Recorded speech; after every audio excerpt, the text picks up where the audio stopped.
Oh, she left, honey. She had to rush home.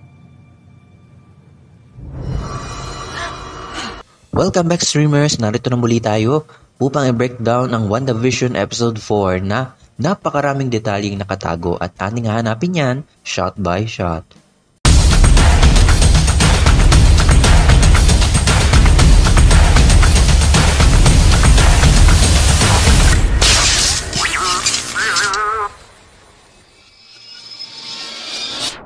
Before we begin, you can comment down below to join in my custom shoutout.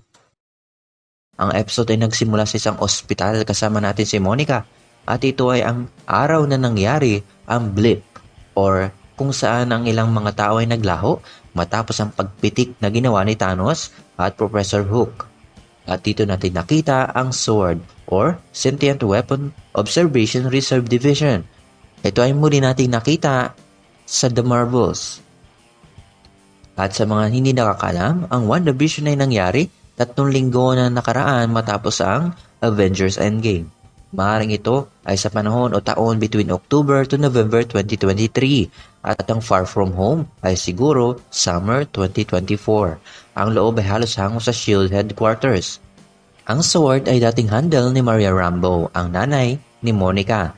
At nakilala natin ang nagkukunwaring direktor ng SWORD na si Tyler Hayward. Halata namang gusto niyang angkinin at alisin ang legacy ng nanay ni Monica. Suspicious naman, di ba? By the way, si Monica Rambeau pala ay sa pilitang literal na pinatalsik papalabas ng Westview, gawa ni Wanda. At dito nakilala ni Monica si Jimmy Woo. James E. Woo, FBI. Ang ginawa niyang card trick ay natutunan niya kay Scott Lang sa Ant-Man and the Wasp. Close-up magic. I learned that. Narito din si Dr. Darcy Lewis na nakita natin sa pelikula ni Thor. Habang sinusuri ni Darcy ang radiation na nanggagaling sa Westview, What are you getting? A colossal amount of CMBR.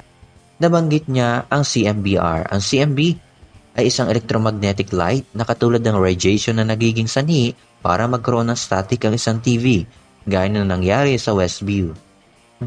Dito natin nalaman na hugis hexagon pala ang Westview border. Kumpirmado na nasa ilalim ng spell ni Wanda ang buong Westview. May ilan tayong nakita sa whiteboard ni Jimmy. Isa na rito ang Skrulls. Nangangahulugan ang alam ni Darcy at ni Jimmy na ang Skrulls ay totoo.